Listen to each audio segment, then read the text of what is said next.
Evening, Nick family, and welcome to the Queen's Court.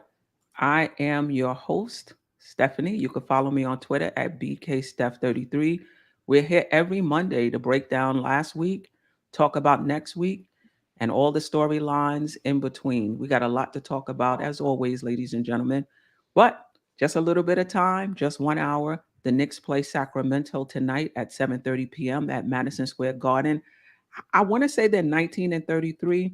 Not quite sure, but I know they're 13th in the Western Conference.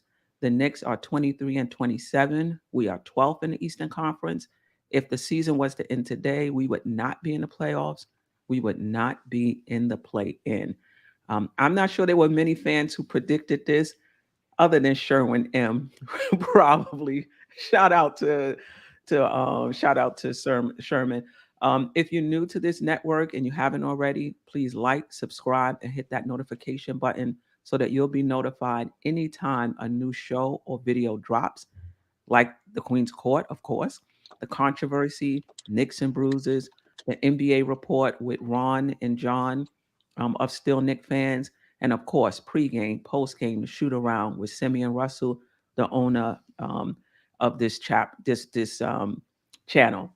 Like I said before, we got a lot to get into. I want to talk about the Knicks 3 games before I introduce the panel. But listen, uh, don't blink. Like that's how quick this that's how quick this preview um is gonna be. The Knicks played Cleveland. I think that was probably the most competitive game they played this week. We were 0-3, by the way. Um, that game we lost on the last second shot by Randall, but I thought we competed. I thought we were engaged. I mean, yeah, there were some lapses here and there, but for the most part, I thought the Knicks were engaged in that game. We played Miami. It's not much to say about this game, in my opinion. The Knicks didn't show up. I didn't like their energy. They didn't compete, and we lost. Period. It's not much to say about this Miami game. The Milwaukee game, I thought the Knicks played a little better. Um, I don't think they were, playing like junkyard dogs, in my opinion. But that they played okay. They cut, I believe it was a 16-point lead down to 8 or 9. But let's be real, the Knicks were never really a threat to Milwaukee, right? Milwaukee never trailed in this game, and the Knicks lost. And I think one of the things that's getting to me about the Knicks is they probably think they play hard in this game. They probably think they're playing hard, period. And I think that's the worst thing that can happen to a team or even a person is to believe you're playing hard when you're not. Like to lose your sense of what playing hard looks like and feels like. And I think that's what's happened in the Miami game. And probably that's what's happening to the Knicks overall. They in some of these games, I think they really think they're playing well. I don't think, I mean, hard. I don't think they've lost all sense of what that looks like. Anyway, let me introduce the guests so we can talk about this past week briefly and really get into what we came here to talk about, and that's Thibs. We'll talk a little bit about the plays. We'll talk a little bit about the front office. I want to talk a lot about Thibs. I'm joined by Chris. She's back with us. I'm sure she has a lot to say. And then later on, G Fresh will be joining us, and I'm sure he has a lot to say as well. Chris, how are you? I'm good, Steph. I could be better if my next was, at least showing up to the arena. No doubt about it. No doubt At about it. And least shout out showing to the up. chat. Everybody that's with us. Yeah, Shot salute to Maker, the DJ chat. Space Ghost, Leo Lambert, Kerry Cox. Salute. Always rocking with us. I appreciate you. There's somebody in Nene Steph as well. Appreciate you. D Public Enemy, Joseph Chavez, Knicks Worldwide, Eddie Rodriguez. Appreciate all of you for rocking with us today. Before we get into the main topic, anything about this past week that stands out to you, player wise or team wise, that you want to talk about? I think we say this all the time. I just feel like, we come to the game unprepared. I mean, Tibbs can walk us through plays and walk us through, what to do in game situation, watch film. But if you don't bring it, then all of that to me is a waste. And I just think right now we're not showing up. We just our bodies is physically there, but mentally, I don't think we're there. I'm not sure what's going on. Like I keep saying, I think I've been saying this for like a month now or a little longer, but something has to be going on in that locker room or that organization that we just don't know because it's not even just one person, two people. It's like it just seems like as a team they just don't have it. They don't have it. No, yeah, no doubt about it. G Fresh, welcome. See, Um, fresh. Hey, what's up? Can you hear me, guys? yeah, Yeah, definitely yeah. we can hear All you. right, This is perfect, G. perfect, perfect. Yeah, G Fresh, first time on the Queen's Court. Appreciate you. We about to Oh chop it man, up. Looking forward yes, to man. your Thank you, ladies, for takes. having me, man. Yeah, Thank you, Yeah, thank you. definitely, yeah. definitely. This is an So, honor right here. well, listen, you welcome. Once you on the show one time, you have an open invitation. Anytime you want to come Yeah. back on. We're gonna get into the tips things a little bit later. Right now, I just went briefly over the last three games and just a general question, anything about this past week, player wise or team wise, that you noticed and want to point out or talk about. Well, without stating the obvious, I mean, Julius play has just been kind of atrocious to watch, but it's been an honor just to kind of see RJ develop. You're starting to Yeah. see his playmaking ability, ball handling.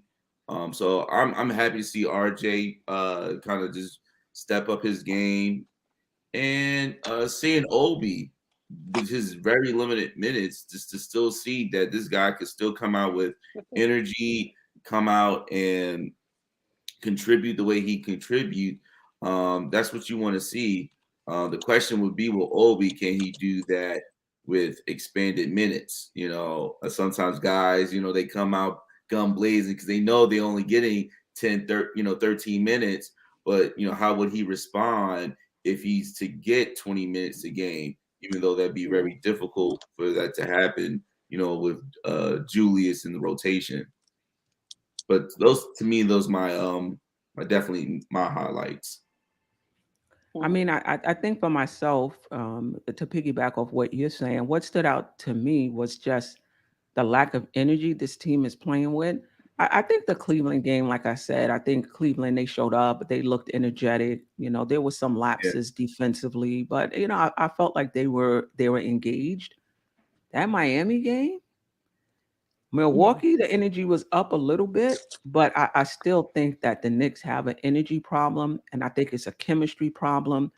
I think we could talk about, and we are going to talk about Tibbs. We'll talk a little bit about the front office, okay. but we're underperforming. Like Randall is underperforming. Fournier is underperforming in terms of consistency.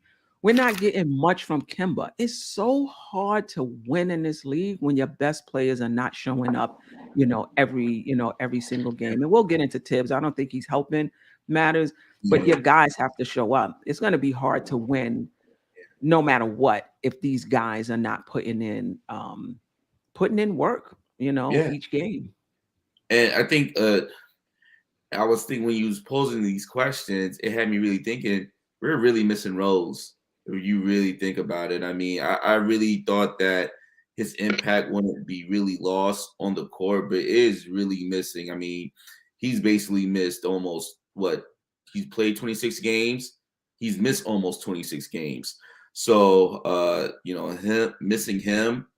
And because when I was thinking about it, like as far as like our talent wise, right? I think when you look at talent, like what defines talent, right? Mhm. Whether if you have an all-star player, um, a an MVP caliber player, a six man, I think you would consider those things as you having talented players, and then after that, you could just fill in the pieces and put in good players, because those core pieces are going to make those guys better. So, Right. Julius is not even playing at an all-star level. That's Oh, the oh, it's like it's not even a consideration. I don't think he got an MVP. I don't think he got an All Star. Like I don't think he was a top candidate.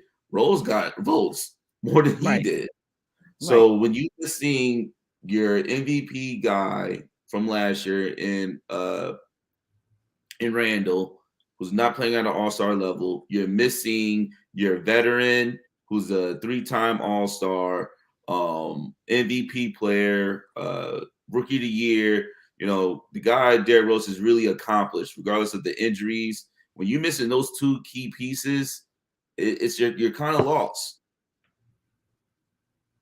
Yeah. Yeah, go ahead, Chris. You wanted to say something? Basically, I'm looking at the chat and people are saying trade Randall and let Obi get the starting job. So I'm an Oh, Obi okay. fan. If no, I'm gonna put it out there. It's Obi. Well, I I mean, I'm just an know Obi. Yeah, I like him develop. too. Not to start, but go ahead. Yeah, that's what Go I'm ahead. I'm saying. sorry. He's not really. He doesn't have the offense game that we would like to see him with at this point. I could see them saying trade him too. You know what I'm saying? And that's just how we are. You know what I'm saying? Mm-hmm. I can't. Well, Oh, you. I want to piggyback off of G Fresh Rose comment, and then I'm gonna get back to Obi. I do think we miss him, and actually, I don't think I sent that in the when I sent you guys the prep questions, but that was one of that was one of them. How much does Rose not being here really, impact the Knicks? Um, I go back and forth with this. Like, there's a part of me that says, we got a chemistry problem. People aren't performing. Doesn't really matter what you do. Who knows? Maybe somebody like Rose, would make a difference. Would help us pull out some wins. He did it plenty of times last year for us, coming in, with that second unit, putting up shots for us, just changing the energy and tenor of the game, and we would win. So I do think we're missing him. But let me ask both of you: do you think if he was here, do you think we would have more wins? Do you think we would be higher in the standings? Like, how much of an impact do you think he would have if he was here? I think he'll have a Well, big impact because the glue. I think he's the glue because he kind of gets the players where he's supposed to be, and you see him talking to them. Like if that situation with Randall, if he was here, he probably would have took him to the side. Like, yo, chill, don't even sweat that. Like, keep your head in the game. They don't have anybody that does that. You know what I'm saying? As much Mhm. as they tried, I mean, he's not gonna respect Fournier. He's not gonna respect these guys that went over there to him. See how he just brushed them off. But somebody like a Rose that they have respect for, that's a proven veteran MVP, why not? I think it's a big miss also for the young guys on the bench because that Mhm. was their leader.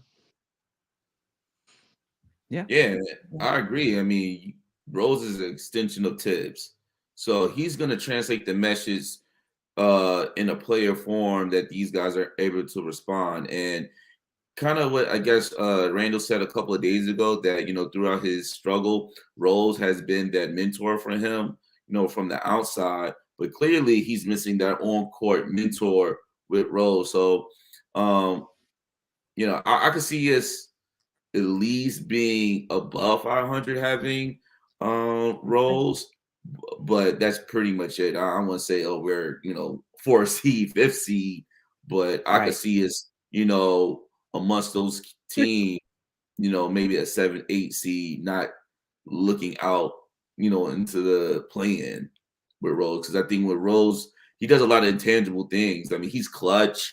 Mhm. He's a lot of key baskets. Um, I know sometimes, even just like his clutch steals, he does a lot of just intangible things that we sometimes miss. Right. Yeah, I agree. I think he's worth at least 4 games. You think about the games that we've lost. Yeah, We're 4 games under 500, right? So you would think that, yeah, 4 games. I think he's good for yeah. that because I think Missing we, 26 games. You mean yeah, tell me out of 26 games he can't propel you to at least win 4 extra games? And we can't forget yeah. the elephant in the room. We missed a lot of free throws. We missed a lot of free throws that could have had us in the game or even close. Like it was at one point we was down like 12 and we had missed like 10 free throws. So, we do it to ourselves. We do it Yeah, to Yeah, ourselves. that Cleveland game, I'm not sure how many free throws we missed, but it was enough that I think we definitely could have won that game. Which is why I think where we are now it's a lot of different reasons. I don't know if we could just point to like one reason why we're where we at. I think it's a few reasons, where we Yeah, at. But Yeah, anyway, it's it's only an hour. Go ahead, G Fresh. No, go ahead. Say your last point. no. I agree. There's a lot of reasons. You can't just pinpoint to one thing. Like how last year you kind of noticed, like, oh, we kind of missing a piece. We just didn't know what it was, and boom, we made a trade for Rose, and that completely changed the trajectory of our team. But this year, just too many yeah. holes. Yeah, like we would be like, oh man, offensively, if we was just a little better offensively, we would really be good. Yeah. Now it's like 4 or 5 holes in this It, team. Yeah. it just goes to Anyway, show the two go ahead. and how teams just fall apart. You know, one or I two think when pieces. you don't And when you don't have that leader, I think that's what happens. When you don't have that leader, I think that's what happens. Things just fall apart. And I don't think we have that right now without Rose. I mean, he's back on the bench, he's back in the locker room, I would think. So I think that's probably helpful. But I think him being out there with the team playing, I think it would mean so much more, you know. Absolutely. Yeah. And the thing with Rose is I wish this is not his personality. So this is not a criticism of him. He's a great leader. Just imagine if he was a more vocal leader, and he was one of them. You ever been on them teams or been around those players that they don't mind calling you out?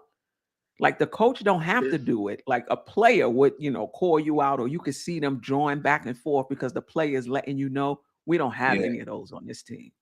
Which kind of, in a sense, and I don't want to get off topic, but a guy like, to me, like a vocal leader that guys respect, like a John Wall. Like he'll get in your Mhm. face, let you know, hey man, what you doing, or lift you up. But Rose is not that kind of guy. God, he's gonna be very settled, very calculated with his leadership, which is nothing wrong with Right. that. Because you do need a guy like that. Yeah. And I yeah, mean, I think someone said in the comment, KG was really good at that too, Kevin Garnett. he was. You know who I miss, but I don't know if he would have been that guy. I miss Mook Morris. I miss his toughness and what he brought, but I don't know if he would be that guy also to get in people's face. But I know just the way he played and the way he carried himself on the court and that toughness, I think we're missing that. We're missing that as well. Yeah, we are. I think that Yeah. toughness, to me, that's, you would like to see Mitch, in that role. But, how can you be tough? No disrespect to him, but how can you be tough when every other player looks like you're having a career ending injury? So we are kind of missing some toughness. or Definitely. sweeping the Shout out. floor, him and the quarterbacks Right, stay on right, their right, feet. right. Right. Shout out to Juan Carlos Gebhardt Ruby. Julius Randle not even playing like a normal NBA simple power player, period. Forget about all-star. Yeah, yeah. I can't really argue with that, which makes me think, listen, I didn't think he would have another season like last season, but you don't just stop knowing how to play, right? Which just makes me think something else must be going on because this is the worst of the worst Yeah. that I've seen from him. Yeah. You hope it's And it's nothing personal. Right. one or two games. It's enduring. Right. Yeah. I mean, I have a question. Which Mhm. one is worse, Julius' first year or this year? Which one is worse? This year, I think. His first year was bad too. First year was pretty bad. His first year was pretty bad too. Um, We didn't get the shut the F up though that time. Hey, nah, we didn't get that. yeah, was he like those pirouettes that first year? Like that was really frustrating. Um, I couldn't see another spin move, man. If I saw another yeah, spin move, oh yeah, my yeah. god. This year feels worse, maybe because of where we were last year and expectations, but this one really feels worse. The had so high expectations because I personally thought he was going to build. He talked so much about how he spent his summer and how he worked on things and how he did all these things, and to come back and do some of the same stuff, it's like, come on, bro. Like, I We think it's should have Yeah. added something else. yeah. I think this We sh- the effort. At least his first year, it was like, all right, you're doing too much. But I think we kind of gave him a pass because one thing you could not say that guy was trying, even though he did the same move, the same spin move. Um, but you saw the effort. You see him hustling, running. It's just like you don't even see him running full court, and it's like you don't even see him try to even get easy baskets. That's what I want to see him do. Just run the yeah. floor, try to get easy basket instead of trying to slow down the ball during transition so you could do a step back three. You know what I'm saying? Yeah. Yeah, definitely. So, listen, the Knicks are a hot mess right now, in my opinion, and there's enough blame to go around, right? Mhm. So let's talk a little bit, but let's talk about it on levels. We did some of it. I want to talk about the players. I want to talk about the front office. I want to talk about the coach. I think we Okay. did. I think we talked about the players enough, but I guess one question I want to ask just to get your opinion: do you think we have enough talent on this team, or do you think that is not really a talent issue? I think kind of going back to what I said, I think when you look at your accomplished players, which is Julius Randle and Derrick Rose, I think that what makes that starts your talent pool. Then it's okay, what does your supplemented pieces look like? So RJ to Mitch, Fournier. Then that's when you kind of look collectively and say, okay, you have some talent on this team. So I don't think it's necessarily a talent issue, even though we're devoid of Julius Randle's play and Derrick Rose's absence. Mhm. Um, but I think at the end of the day, it's these pieces do not mesh well. Not just the fact that you added Kimba and Fournier, but when you have young talent that's ascending, that's not the same player that you had last year. So you kind of have to look at those players like quickly, Obi, Grimes. Even though Grimes getting more minutes, you have to look at that as new talent. That player is not the same player anymore. Right. So when I look at it, you got so many moving pieces and players improving. So you have to really see like any other team in the NBA. And I think sometimes as Knicks fans, we get so fixated on our Knicks, but you're not looking at other teams. Other teams go through the same thing. They have a good year one year, and then the next year it's like, yo, what happened? That used to be the Miami Heat years back before they Yeah. had Jimmy Butler. They'd be in the playoffs one year, out the playoffs the next year because they maybe didn't sign the right players or players are not playing the same, but then they be right back in the playoffs the next year. So you have to sometimes look at your situation and look at it as like, oh, poor Knicks, us, why us? But every team goes through it. We just have to figure out, okay, what pieces are we going to keep and what pieces we're not going to keep. And that's where we at right now. You know what, G Fresh? You on it. You on it because that's what I was thinking about when I was talking about the front office. Like that's one of the next questions. So we could put them both together. Do you believe in this front office? And why?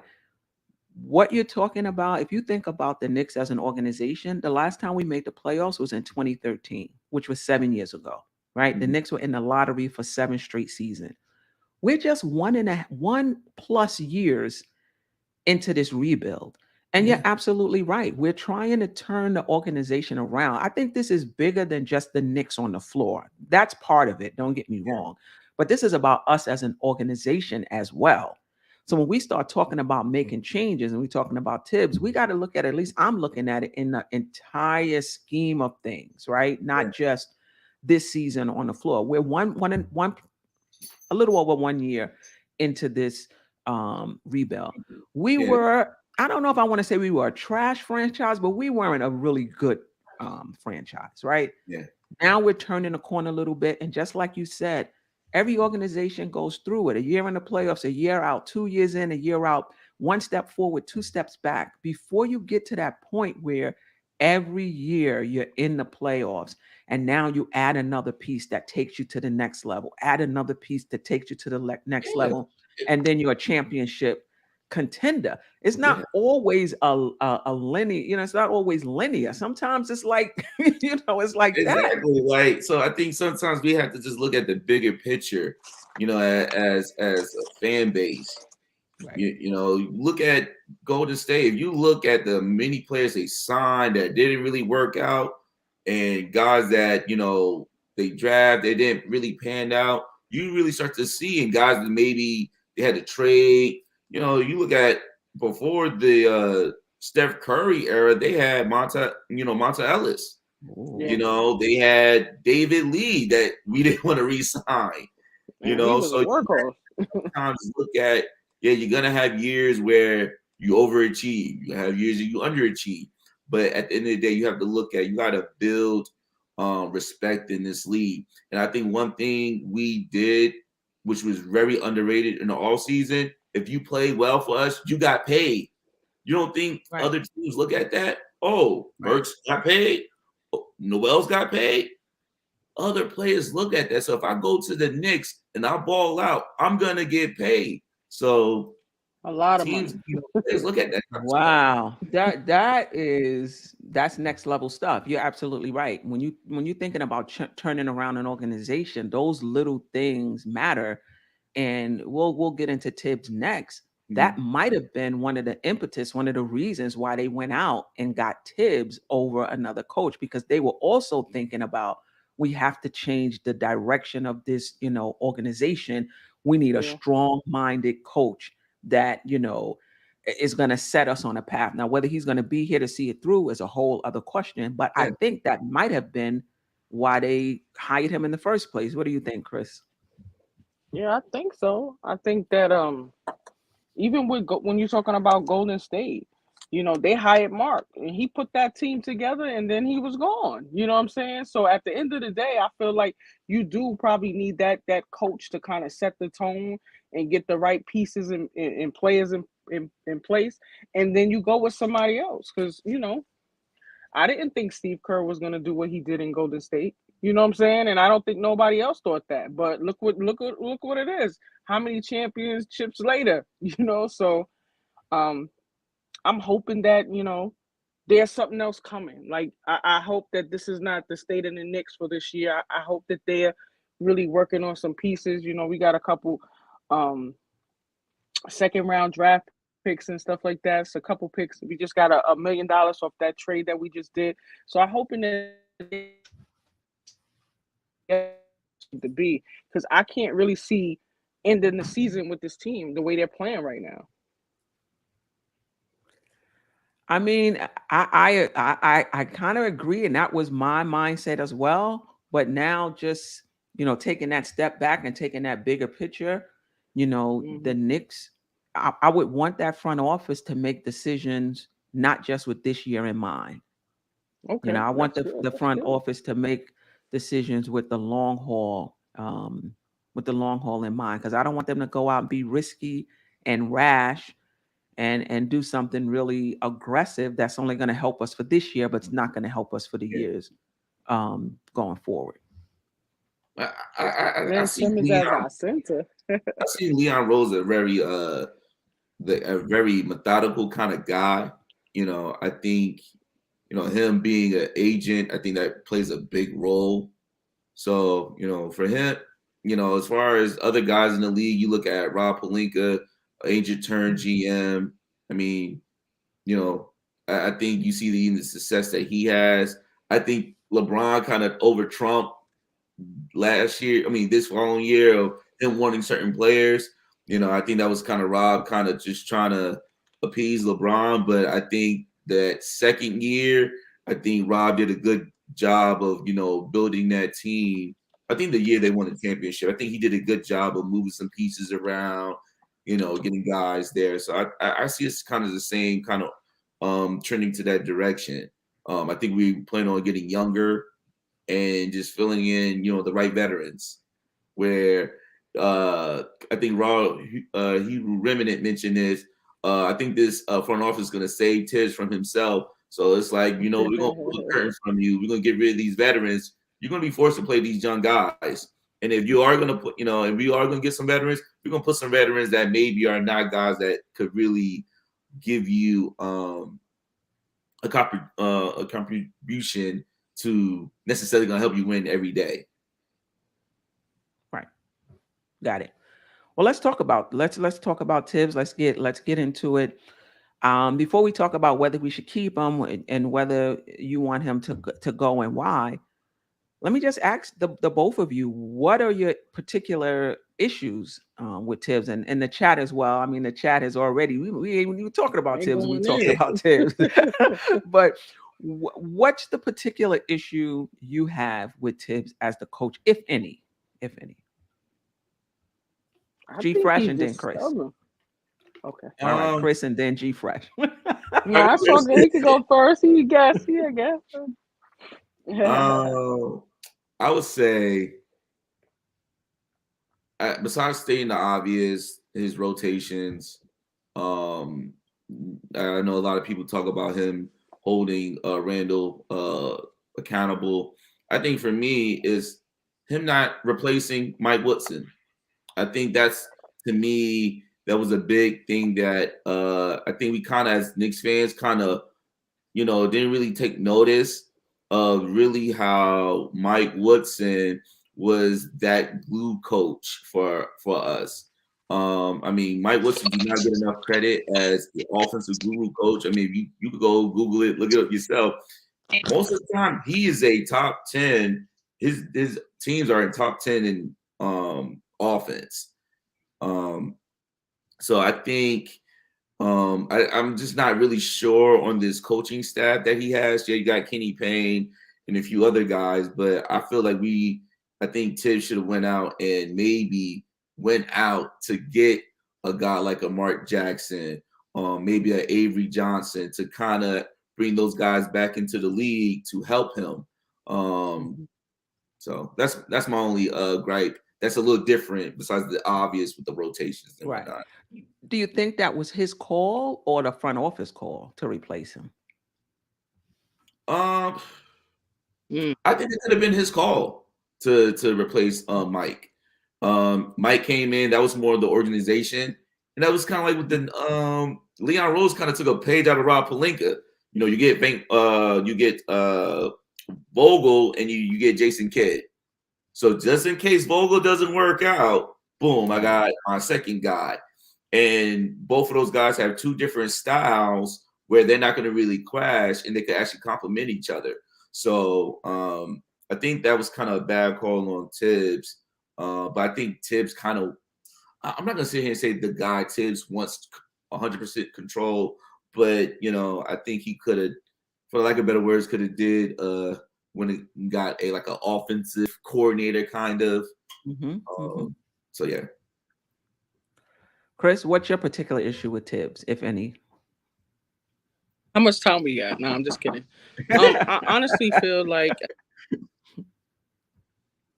you're right. G Fresh, you're right. I think we did not replace that veteran coach, that respectable veteran coach that they kind of look up to. And I also think that he's stubborn. Like even with Alfred Payton last year, he, as much as we knew and he knew that he probably should have started somebody else at point, he stuck with him. You know what I'm saying? He stuck with his team. And I just feel like, as much as we may feel that there need to be some changes to the offense or the changes to the starting five, he's gonna stick with it until, he feel they're not producing. Which, I mean, his team, you know what I'm saying? I don't think he has coaches on there that be like, look, we need to change the team. I don't think he have those kind of coaches on his team. So I think he's just gonna keep playing until the wheels fall off. And unfortunately, a lot of people are gonna suffer. Some of our young guys could be developed more, or could get some playing time. You play them one game, they play good, for that one game, and then you got them at the 12th man on the bench. So it's like, how can you really build confidence? So I just feel like, those are a few things with Thibs, that I think, and I think Right. that sometimes, some of these players are kind of prima donnas, so that yelling at them and all of that, they they can't take that. They're not from the old school where you got yelled at. Your coach told you sit next to me and watch the game because you're not doing what I'm gonna let you see somebody how else is supposed to run. Like he doesn't seem like he's that coach. And like I said, a lot of them can't get yelled at. Look at Randall. He took this whole thing with the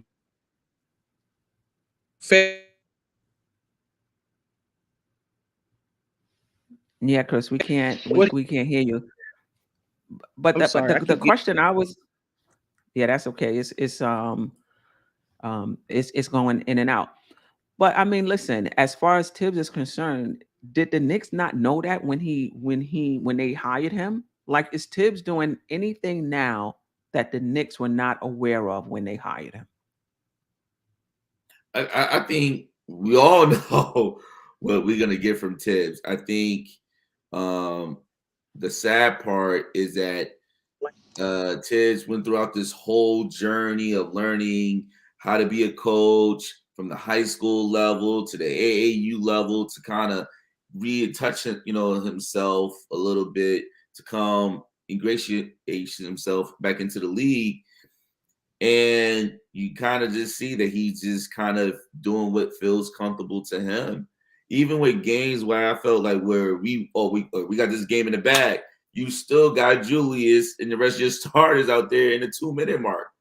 Those minutes count. Like take them guys out. So he's still doing the same thing. So um I mean, there's plenty of good coaches out here in the league. So to kind of go a little advanced, if we do without Tibbs, I think we'd be fine. I think Tibbs definitely instilled some good foundational pieces in some of our guys, and then whoever the next coach is up, then they could just build upon that. Now that I agree with. I mean, I think I have the same issues with Tibbs as a lot of fans. But then I'll add something else. I don't like the fact that he doesn't seem to be holding Randall accountable. Now, this is a players league. It's not like, before where you take your star player and you embarrass them, you take them out and you scream at them and you tell them to sit down because they not, that can backfire in a league like it is today. Yeah, Like when Julius is not in the huddle, like a coach would call him out, like stop drawing up the play. Look at the person, yo, where to bring attention to that. I'm not sure how much that would fly in this league today, but there has to be a way to hold them accountable. And I think the front office has to be a part of it. I just don't think you could do things, think about Vogel in LA, how he had to get permission not to play Westbrook in the fourth quarter, if that was actually true, if those reports were true, because these things reverberate, and they say something about the front office, it says something about you as a team. And yeah, so a coach doesn't really want to put themselves out there. So I'm wondering if that has something to do with him not holding him accountable, at least publicly. But that I don't like. I do wish that if a young player is hot to leave them in, a little longer, and if a vet is not playing well, to shrink their minutes, at least yeah, that game, to do that. But I think where I differ with most fans is one, I don't think you can get mad at a coach for being who they are. This is who you hired. You knew who Tibbs was when you hired him. absolutely. So, and I'm not sure the front office is mad. I'm just saying us as a so like if the front office was to turn around and do this about face, I would be like, well, maybe they changed. Now, if they're changing their direction and they thought they was going to have this type of team that Tibbs would fit, now they're changing directions. I get it. I get that. But Tibbs is doing what Tibbs has always done. He was never a good in-game adjuster. Mhm. He was always inflexible. He always leaned on his vets. So I'm not going to get upset with a coach for doing what he's always done. This is Tibbs. Absolutely. I knew that when the Knicks hired him. So I think for the front office is he still our guy going forward? But don't get on him for being who he's always been. This I is agree. Tibbs. You hired him that way, right?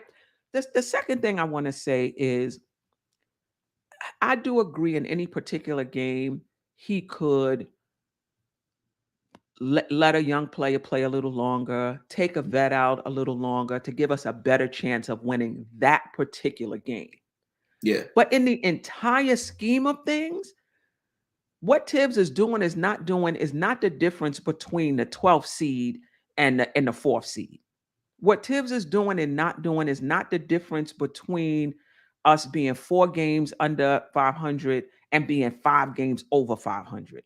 You understand what I'm saying? I feel like you're trying to move the chairs around on a sinking ship. I don't think it'll make a difference in that particular game. Don't get me wrong. Yeah. But in the entire scheme of things, we got players that's underperforming and we got players who haven't gelled. And to me, like we talked about in the beginning, there's different blame to go around. That's Tibbs' part, the little tinkling that he can do to help us, help the team. The front office, in terms of what they're going to do next, because the Yeah. Kemba 28 didn't work. But the biggest dinosaur in the room to me is Julius Randle, Fournier, and Kemba underperforming. To me, that's the number one reason why the Knicks are not winning. Tibbs might be number Absolutely. 2, though. But I think that's I the agree. At the you end of got the to be day, able to count on your players you game gotta in and game perform. out. It is what it is. Like, you got to work what you got to work with. And, you still, I really thought that Julius was going to at least, and this is my worry, Steph, was that during the off season, you know how players show videos, what they're doing and stuff like Mhm. that. One thing I worried about, I'm like, wait, why you're not working on your passing? We already know that you're offensively, you could pretty much do what you could do, but why are you not showing your ball handling skills? Like, why you didn't Right. like? I'm surprised that he didn't crisp that up. Like, it's still his ball handling is not tight for him to be the main ball handler. And even though I think of 3 different phases of facilitating, decision making, playmaking, and ball handling. Randall's not a good ball handler. It's like he literally puts the ball between his legs and it's not Chris. He loses the ball. So you scratch that out. Right. He his decision making to me is horrible because it's like the double team is coming, but you're still holding on to it. So your decision making is still poor. The only reason why he's somewhat a good playmaker because he does draw a lot of attention. Other than that, I really thought that he would go into this season improving that aspect of his game, but instead he just wanted to show more of his step backs and fade away, double clutch, pump fakes, and it's not working, But Yeah. But in terms of Tibbs, just to get back to that, and somebody in the chat said this earlier. I forget who it was. Do you think that the reason why Randall, Fournier, and Kemba's underperforming is because Tibbs is not putting them in the right position to succeed? I definitely heard that in the chat today. Shout out to whoever said it. I'm gonna say I don't think that's the Ted's problem. That's the player's problem because these guys are both veterans. So as a veteran, you should be able to talk to another veteran and say, okay, how do how do I play off you? What do you like? Things of that Great point. nature. So that's not really a coach to really figure out. That's really a player to player, to figure out, how, they want to play with each other. And um if you look at early in the season, Randall did a lot. And to what my eyes were seeing, Randall seemed like he still wanted to be the main ball handler and then kind of not really let, Kemba be that main ball handler. Right. You saw that first game from Fournier. If you look at Fournier's style, he's not a high volume shooter, but he needs touches. He needs to feel the Right. ball. If you watch him play in France, it wasn't like he was jacking a whole bunch of shots, but he gets Right. to touch the ball a lot. They make a lot of, he's not saying he's playmaking, but he's moving, he's cutting, But one thing I would say and I don't know if anyone point this out about Fournier. He looks out of shape. He does not look. He does not look in shape at all. Just from his figure, the way his movement. When we saw that Fournier in Orlando, it was like a nightmare. This guy would not stop moving, cutting. Right. He would even set screens, roll out, shoot a three. You're not seeing any of that from him. So yeah. I'm wondering, is it difficult for him to play like that because Randall usage rate is very high. Like Randall has the ball in his hands, a lot. And would they be able to? Would they have to change the entire offense and basically play through him for him to get those type of touches, or you think he can get it with Randall? That's a good question. I will say I do see Julius try to get Fournier involved. I just don't think it's the style of way Fournier wants to get involved. Just because you pass me the ball doesn't mean I want that ball in that spot, right? Maybe I want it on the left wing, instead of the right wing. So I see where Fournier at times just don't look comfortable out there, even though he does get touches and he gets a chance to put up threes, but he's not making them. So I don't think that's even like I said, I think that's between him and Julius, and like I said, the coaches could put out the plays, but we all know that goes back to my earlier point. Thibs is not really offensive minded, and when he does get offensive minded, it's like he literally loses track of defense. So it's just like that's why I really felt that piece of missing Woodson really hurts us, because Woodson to me was that coach that gave the balance. Yeah, definitely. No doubt about it.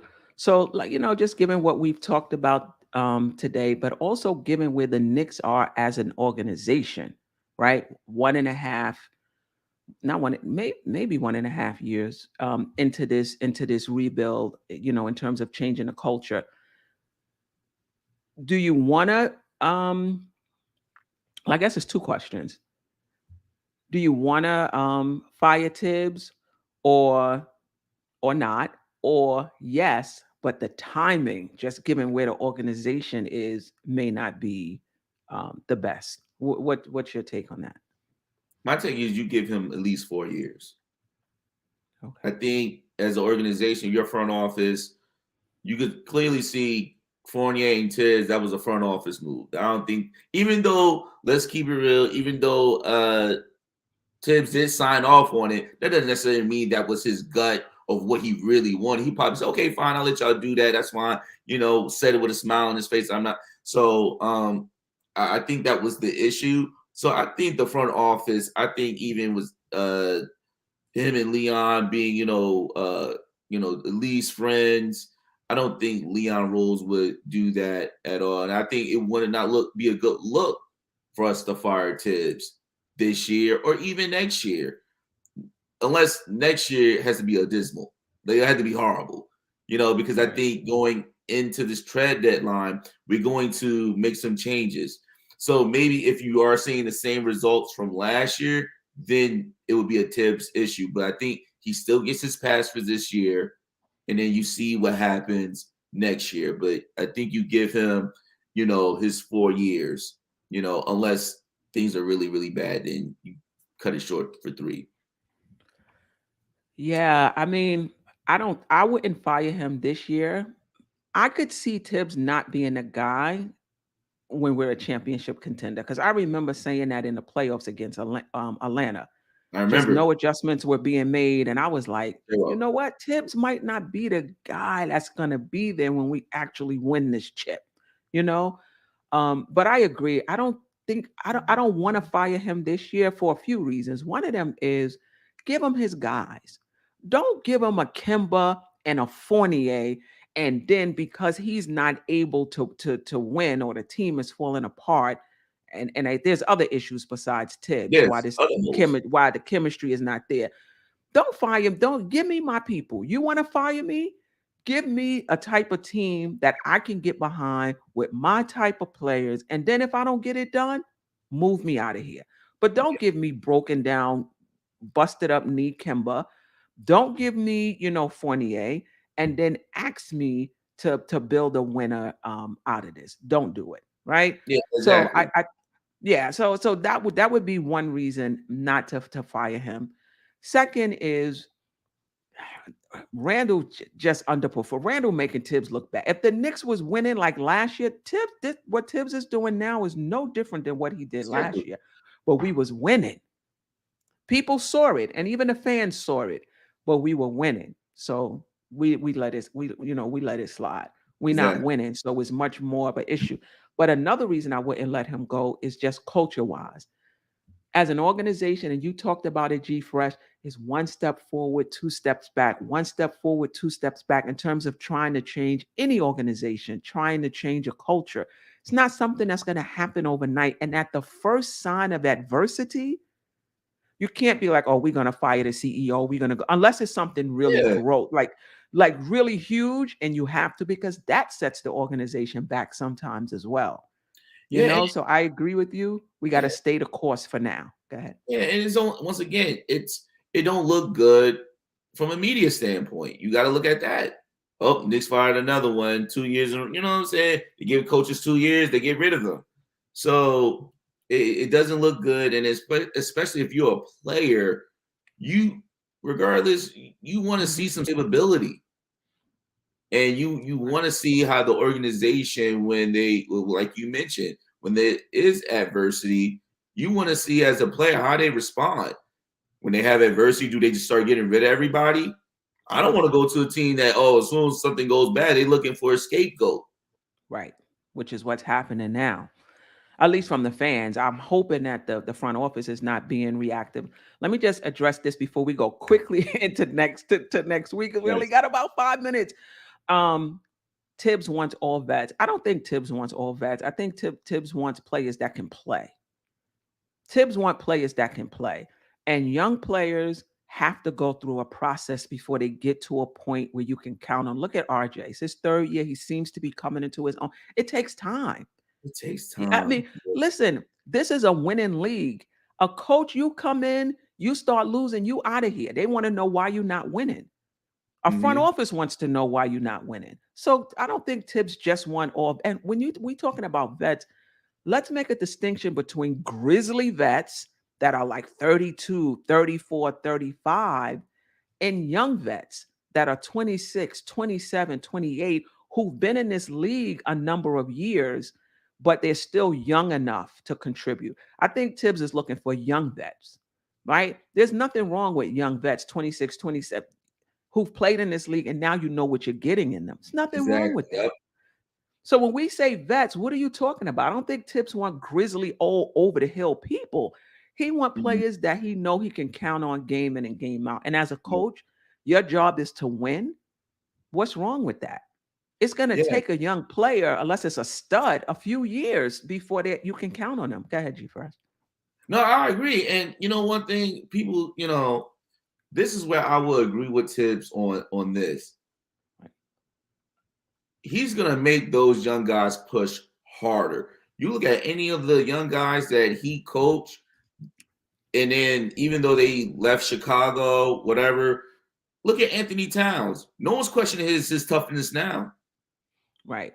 Look at guys like Kurt Heinrich, Luau Day. You never question those guys' toughness. They brought it every night. So he's instilling a lot of things in Quickly and Obi. So that would never leave them. Same thing with Mark Jackson, with Curry, with Draymond Green. So Tibbs is just another piece of the puzzle of a coach. But just getting rid of him now is not going to do you any good. Let the man finish his doing, here in New York.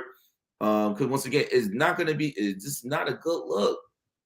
As a Not a fan good base, we look. have to just stop everything that doesn't go our way, then we want to get rid of it. But then we wonder why. Oh, well, why doesn't Kevin Durant want to come here? Why this player doesn't want to come here? People like stability. It's like your regular job. Do you want to go to a job where you might get paid more, but the stability's bad? I'm not going Right. over there. You're gonna go to a No, place that maybe I'll get paid a little less, but the stability is there. You're right. gonna go over there. So Right. you gotta pick your poison, Knicks fans. Right. Can we start with the stunt and development? Like this, I don't get how your development is stuck. There's so many ways to develop. You develop preseason. I mean, in the off season when you're working on your game, you develop, during the season where you're still working on your game.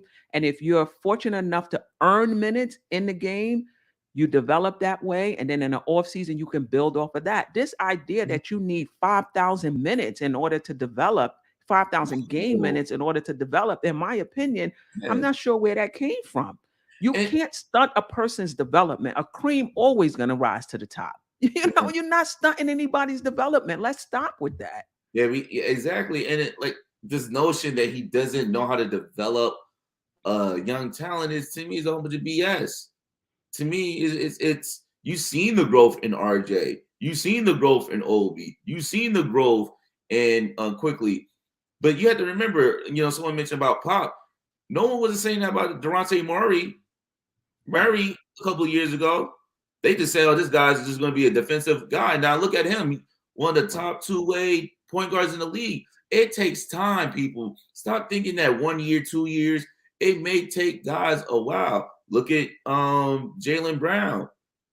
Because I know you wanted to mention, I don't know if I'm going ahead of you, but Mhm. whether who would you trade for Jaylen Brown, but look at RJ's third year numbers compared to Jaylen. Jaylen averaged 13 points, 4 rebounds, 1 assist. Now go look at RJ's stats. Mhm. But people be quick to say, "Oh, let's go get Jaylen Brown." You gotta let these guys develop. It's very important. You just It don't give is. up on these guys just because they have a bad game or a bad stretch of a month.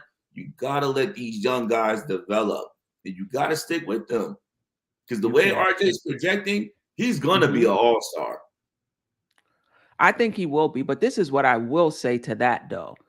There's no guarantee. I've seen a lot of players Right. level off after their third year or the fourth year. So there's no guarantee that the trajectory will continue or will level off. And that's why in these trades, that's what the front office has to decide. This guy is already there. This guy we have is projecting to be past this guy, but will those projections hold up? Will he level Mhm. off? And that's why they get the big bucks, Yeah. to make those decisions. I know the Knicks game is starting. Let's really quick. I just want to talk about the Thrive Fantasy Player of the Month, RJ Barrett, for the month of January. 22.6 points, 6.1 rebounds, 3.4 assists, 44.4% field goal percentage, 43% from the three-point line. Got to get them free throws up. RJ, 67.4%. Go to thrivefantasy.com or download the app. If you use the code MBK, they will match your deposit up to $100. Thrive Fantasy Player of the Month, RJ Barrett, doing his thing. And just next week's game, really quick, we play Sacramento tonight. I just want to pull this I'm up looking because forward I to want to. that game. Yeah, we play Sacramento tonight, who is 18 and 33, 13th in the Western Conference. Then Wednesday, we on to Memphis. Memphis is hot. Look at their. I should have removed that comment. Their offense, defense, net rating: eighth offense, ninth defense. The net rate is difference between their offense and defense. They're ranked seventh. Memphis is a good team. Then we play the Lakers on Saturday. We beat them early in the season. They're ranked 21 in offense, 16 in defense, 21 net rate. It's similar to the Knicks, right? 24, 15, and 20. So what do you think? What's your projections for this week as in terms of Knicks wins and losses before we get out of here? Hmm. Tip off 7:40 usually, fam, but go ahead. Uh, well, there's such no thing as a gimme, right? Sacramento is not a gimme game, but I think if you're any type of player and you know that you're in the trade rumor mill and you know Sacramento has been a team that has been talked about, the Knicks and Sacramento. If you're a Knicks fan, Knicks player, you want to come out and show out on this game. You don't want to give the organization the reason, like, see, this is why we need De'Aaron Fox. See, this is why we Right. need Bagley.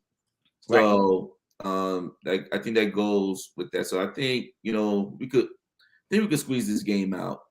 Unless I don't know. I don't really know the Kings roster right now, but I think we should be able to pull that one out. Memphis, I mean, that they're tough, man. They get in your face. Oh man, I like watching them. I mean, I could see us losing that game, but if we could win that game, I think that it could really help boost our confidence, Definitely. and maybe we could get on a roll. As far as the Lakers got a lot of holes. They just got AD back. AD's looking pretty good, but I think the key to that game is whether or not how we hold AD down. How can we contain them? So, I mean, all likelihood, it could be 2-1 or 1-2. Or 1-2. That's what I was thinking. I was gonna say 1-2, but Randall plays well, against AD. But Randall this year it's just another Randall. You know what I mean? It's just another Randall. You know what, Steph, with Randall this year, you don't know what you're gonna get from him. That's the sad part about it. You don't know if this guy's gonna come out and play hard. You don't know whether or not if he's gonna be aggressive. It's like you just don't know what you're gonna get from him, and that worries me. Yeah, so I'm gonna say 1-2. I'm gonna say 1-2 1-2. because you're right. I don't know which Randall we're gonna get in that LA game. I think we win Sacramento. I think we lose Memphis. The Laker game is the wild card, in my opinion. Absolutely. And the Lakers are not playing well themselves. LeBron has been out. I don't know if he'll be back for Saturday's game. Mm-hmm. I'm gonna say 1-2. Right. But it could be 2-1. It could be 2-1. Anyway, but I wanted to address the comment I think the guy was mentioning about Taj and Sims. And I'll just say this about I like Sims, but he's still learning. He's very raw, and you still want to put someone out there and Taj that know what they're doing. There's nothing wrong with a coach holding you back a little bit. If you feel like, put it this way, you got two different types of players, right? Either you could be a Kevin Knox type of player where you don't get any minutes and you lose your confidence. But then guess what? We don't want to play this like that. If you feel like you don't want to get better and just because the coach is not playing, you're not going to play hard and you lose confidence, then you don't need to be part of this team. Right. I'm just be real. I don't want to play that like that. I want to play that when his number's called, he's not like being timid or he's losing confidence. I don't think a player loses confidence because you're playing behind Taj Gibson and personally you're still raw. I think, so let's see what happens. So yeah, I mean, my last comment to that is I think fans think that the game is a training ground. And it's not. Like when the game is where you go to play, and the coach is gonna put in players that he trusts and players that he thinks is going to help him win. And if you want to say that because he trusts the player, he may be going to the well a bit more than he should. I mean that you may have an argument there. yeah, But this idea that they need to put them in there so that they can develop for next year and the year after that. No. The coach is putting in players that he feels is going to help him win this game right now. Now, they might not do it. They may not come through for him, but that's his objective, to win every game. He's not going in saying, oh, I'm going to give this guy developmental minutes. So 2 years from now, when I'm probably fired, this guy could develop and be better. No. He's putting the guys out there that he thinks is going to help him win. Maybe Thibs is going overboard with that, really leaning on these vets. Yeah, right. No, rightfully so. I agree with you. But at the end of the day, these players you develop in practice. You don't develop in the game. You just getting experience. So because of what you did in practice, exactly, you earned that right to get in the game. Exactly. So that's just what it is. I'm pretty much sure Grimes was in practice doing cats dirty. And then this is why, Thibs is like, I gotta play him. I gotta find some minutes for him. But you Right. gotta do something in practice. But no disrespect to anyone, any other chat, but that's the difference on one that's being a athlete, whether they play high school basketball, college basketball. You don't get in the game because the coach puts you in the game, you scored 20. No, he puts you in the game because he knew in practice you was going hard and you was doing cats dirty in practice. Right. That's how he know he really touched you. Because everybody could go in the game and when the lights is on and perform, it's the Right. little things. It's the little thing. And I like Sims too. I just don't think Sims is ready. He looks raw. And at this point, I think Taj is better than him right now. Taj has Eventually, a mid range. Even though Taj, we don't really use Taj in that way. Taj right, has a mid range. I still see where Sims does it in the rebound. He really doesn't secure the ball well. Even though he could jump out the roof and grab a rebound, but he'll jump, he'll miss time of ball. right, So there's some holes in his game if you really watch. He doesn't really knock down free throws like Taj. I could right, go on and on. right, Taj sets amazing screens. So right, even Sims could set a decent screen, but it's not like Taj. right. And then when Yeah, Taj, he's being vocal on the court, he's directing, he's kind of being a quarterback when he's on there. Sims is not doing that, so you gotta allow Sims to get to that point. definitely. All right. Tip off probably started. Thank you for those who hung out with us until the Yes. very tip off. G Fresh, I appreciate you. You can welcome Thank you, Queen. Thank you. anytime. Yeah, definitely. All right. We are out of here. See?